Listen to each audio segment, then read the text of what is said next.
Football is the biggest sport in the world. So has 442 editor David Hall got the best job in sport journalism? Let's find out.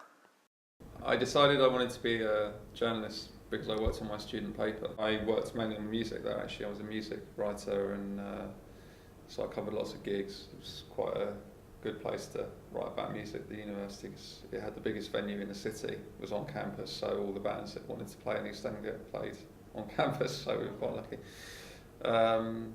But the paper won an award. It won the NUS Guardian Media Award for Best Paper. But I'd already caught the bug by then. It was brilliant. I'd been at Haymarket for, I think it was nearly 3 years. And 442 was always a title that I'd, coveted, wanted to work on. And I'd worked my way up to editor level. And it's a dream job really, because it combines the two things I pretty much love the most, which is football and magazines. So I knew that there was movement going on in the team, because the current editor, who's my boss now, was moving up into a more commercial role, publishing role. And as soon as I heard that, I came around and went, can I apply? And they had a full application process, and I was successful. So it was a pretty rigorous application process. It took me 4 days to do the work for the application. The hardest thing about being an editor is quality control, making sure that everything that goes in the magazine is up to standard and is right. Because although that sounds like a basic job of an editor, it's quite hard to implement sometimes when you're pushing through like 105 editorial pages. And sometimes it's hard to tell people what they're doing is not good enough. But it's what means that I'm doing my job properly. So if I go for an issue that we've put out and I go, that was a good issue, then I'm happy with my role and what I do. I take great pride in what I do, and if I think something rubbish has gone in, then I beat myself up about it. So it's important that I do the best I can before it goes to print. Also, I'm conscious the magazine is very expensive compared to a lot of titles, particularly in the men's market. We're pretty highly priced. We're a premium product, I'd say. So I'm very conscious of that too, and I have to make sure that what we do is worth the money. Well, the best thing is obviously that I get to do amazing stuff. I'm the editor of the world's biggest football magazine. Since I've been the editor of the magazine, I've played at Wembley twice. I've played at Upton Park and scored. I have been to the Bernabeu and seen the Clasico. I've been to 2 Champions League finals. What's great about the job is that my job is like my hobby.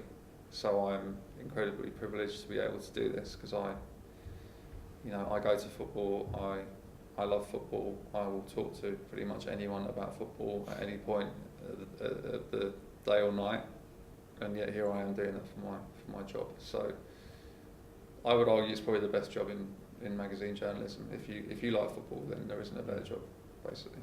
I don't really get to talk to players that much. I deal with agents and I deal with clubs and I deal with brands, who have access to players a lot.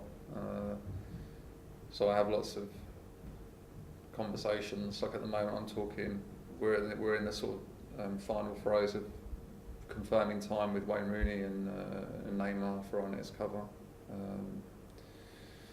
through Nike, because Nike are now making the England kit. So that's how we're getting Rooney, and Neymar is also a Nike athlete, so that's going to happen at Santos at his club. So, but I'm dealing with public relations people and the FA and that kind of stuff, not with the players direct. So. 442 has been around for a long time. Next year we will have been around for 20 years, and it's over 20 years we've built up a level of trust that I would argue doesn't really exist between many media outlets and footballers and the world of football. So whenever we go in for an interview, we're always starting from a position of trust. So we are very, very fortunate in that, and we are able to command a certain level of access that I don't really think anyone else gets. So, starting from that point, getting people ad hoc doesn't really happen. You know, we can't go, hey Neymar, do you want to come and do a shoot? You know, we have to think way in advance. And with someone like Dortmund, where we got a lot of access, it was kick-started by Puma, who make their kit. But really the club are the ones who wanted to do it and drove it through, because we got amazing access. We interviewed, I think, 3 first-team players, including Lewandowski and Royce, who are probably the 2 arguably, well, when Goetze goes, they're 2 best players. And we got access for the photo shoot with Lewandowski, Royce, Kiel, the captain, Goetze and Klopp, and they all turned up together, which is very unusual. So we actually, when we were in Spain, we had 5 guys there ready to shoot, which is how we managed to create that cover where they were all kind of riffing off each other. It wasn't, you know, 5 separate shoots which we had then had to sort of together in Photoshop.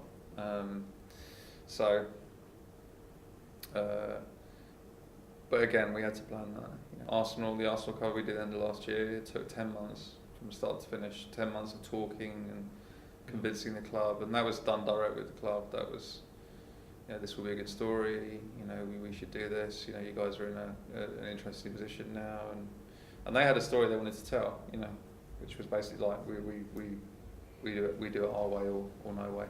Ideas is a currency that we trade on. Well, one of the ones with the biggest impact has been the player, who's our anonymous columnist. He's a professional player who we basically signed up, and it's been, you know, the most annoying thing about that was that we did it and then the Guardian did the secret footballer, and it was like, that was annoying because they kind of, we started the thunder rumbling and then they stole it all. But the player has been great for us because it's showing that we, you know, it kind of shows the level of access we have to the game. You know, we're right inside the game, 4-4-2, and that's where we see ourselves. You know, there are players out there, they'll sing the praises of 4-4-2. Jamie Carragher, for example, is a subscriber to 4-4-2, and he'll take it on the bus on away trips and stuff and show it to the lads, you know, in the Liverpool team. So it's not only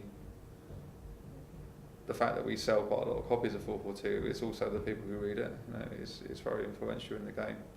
But who else? I mean, Salgado was good. We had him for 2 years as a columnist. I had a really difficult interview with Graham Souness once, and it wasn't really his fault. I wasn't properly prepared, which is a good example for a young journalist. I basically had the interview dumped in my lap about an hour before I was supposed to go, and he had a book coming out. It was like his life story or something like that. And it was like, here's the book, the interview's in an hour, go and do the, and I went, and it was toe-curlingly bad because I was kind of like, so, Turkey, that was interesting. And he was a bit like, yeah. And he tried, I think he tried to help me along a bit, but I just very quickly ran out of questions. And I was like, right, that's it. And he went, that was pretty painless, and got up and walked out of the room. And I was like, yeah, I really ballsed that one up. But yeah, it still ran. It was only 2 pages in the end, but we managed to get something out of it. I've stopped talking about 4-4-2 as a magazine, and I talk about it more as a brand now. So we've shown we can do a great app. You know, we know we can do a great magazine. It's about executing that across tablet and web now as well, and we want everything to feel like 4-4-2. So print, who knows? I would say that as long as people want to keep having the experience of buying and reading a magazine, we'll keep publishing it. So that settles it. It might not be a walk in the park, but getting paid to live, drink and eat football. Surely that's the dream.